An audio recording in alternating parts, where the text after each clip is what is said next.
Yeah, I cleaned it with the vacuum cleaner. I'm a bit guilty that I'm not putting the ESD mat or something. So what I'm doing is, can you see it? I have a ground lead from the wallet. I'm normally doing without ESD mat or wristband is touching the lead on this side and touching myself together with the ground from the wallet. And normally that's my cheating way to not wearing the wristband. And this is inside, and this is the hard disk. This is switch mode power supply going into underneath the disk drive. And I opened up a long time ago, and then underneath this disk drive was mostly it's changing the voltage from the power supply to many different rails: 5.5, 12 volt, 3.3, 1 point something, and etc. However, interestingly there's a connector from here to going to the other subboard. This wire is just supplying voltage, so initially I thought the voltage from here was generated on this board. No, it's not. It wasn't. The voltage goes from here all the way to down to the bottom. Maybe I should remove the disk drive. And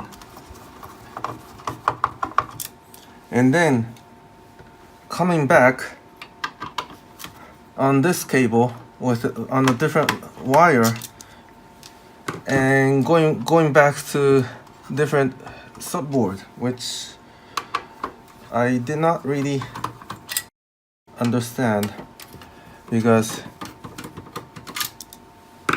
the power from the main going through the switching power supply and generating the voltage. I'm going to take off the connector. And these are the DC-DC converter plus. Seems like in the other side of the board, but there's a fuse, and after going through the fuse, it going back and then going to this board. If this subboard required a power after the DC-DC converter, I'm really not sure why this voltage is going back with this coming back from originally coming back from this line, going to the DC-DC converter and going back to the power supply board and going to the subboard, because from design point of view, just connecting these two line from the DC-DC converter is more makes sense, because supplying from the one rail of the voltage going to the DC-DC converter and all other voltage going to the main board, and then they wanted to supply the voltage to subboard and just add a connector here in this board and connect into here. It might have done this intentionally to make the procedure in the assembly line easier for the additional cost for adding more wires on the connector and the connectors switching power supply, but I really don't know. The power supply itself looks regular design from main connected through the connector, and has a choke inductor and then 4 diode, bridge rectifier, and capacitor, and then transformer. And then the secondary side, there's a filtering capacitor with the inductor. And this is really Japanese product I could understand is there's mark with a marker from something like these. This is Maki in Japan. So on these electronic equipment like these, the highest failure rate comes after they shipping the product is the electrolytic capacitor or relay. And the electric capacitor was difficult to predict with a failure when they're at the assembly line. So when they receive the capacitor from the supplier, this one is on the primary side is Nichicon, and secondary side is also Nichicon. I don't know if you could see it or not. Yeah. Well, yeah.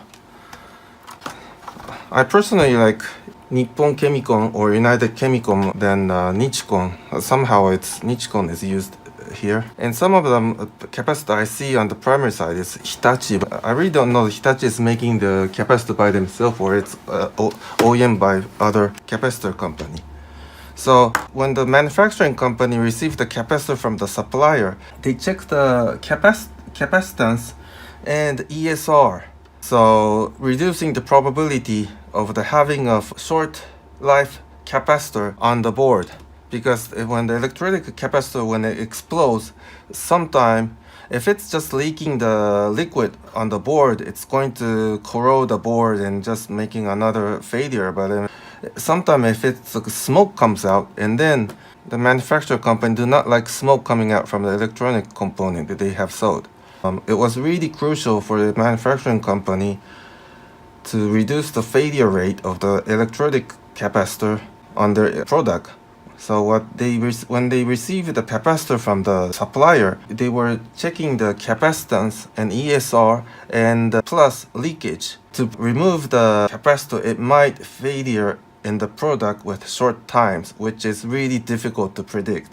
But at least that was this mark on the capacitor seen in especially 1980s and 90s Japanese product. It's rare to see on model and something in 2000. Yeah, that's how it is. So now today I'm just going to change this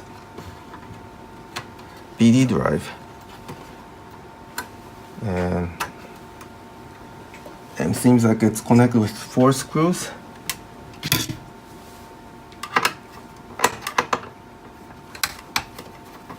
Screw here,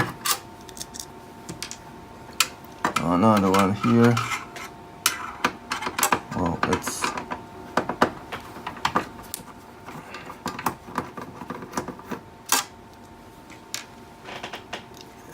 yeah, this is the power line. Yeah, this is SATA cable. This board is not that bad for old, comparing to old Sony product. Is the place of the connector and the board is pretty much aligned. I often seen in Sony product was the location of the connector and location of the connector and the subboard was slightly like 1 centimeter offset, so the flexible cable was bending in the air. But this is pretty much straight. And 4 screw came out. Is that it? Oh, I took the wrong screw. This is the place I should have removed. 4 screw here. The screw removed was the base of the BD drive. And I do not have the base off the board. It came off. What's the difference? The difference is serial number it starts from 1030. This one is 3037, so even in second hand it looks nice, and it seems to be a newer model. Put this back on.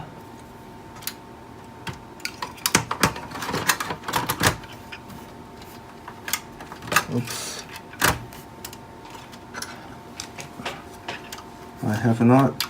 I need to be careful not to damaging any cables. Yeah, that's fine. So put the screw back on. And after I put these 4 screws, I'm going to put the disk drive and check the BD drive first before I put all the covers back. Anti-clockwise. Thank you for the people who teaching me my lack of English word. And then putting the connector back. SATA power. I don't know why they didn't use the regular power connector for this. Could be they wanted to make it a little more reliable with the different connector. And hard disk.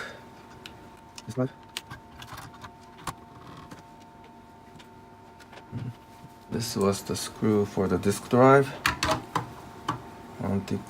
Turning to anti-clockwise, and then after hearing the click, turning clockwise.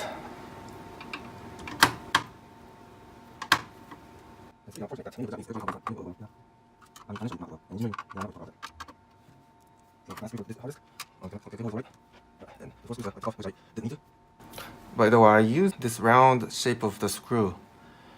I like these because the biggest problem with the Phillips Plus screw is damaging the groove of the head.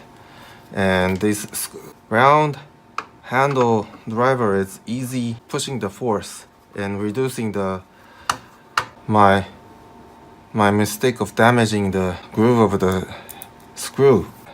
Finding the latch, turning the anti-clockwise, I use the thin portion and then turning to clockwise, and then finally I could put the force on the larger portion so I could have more torque. So I'm going to test this first before I put all the cover back. So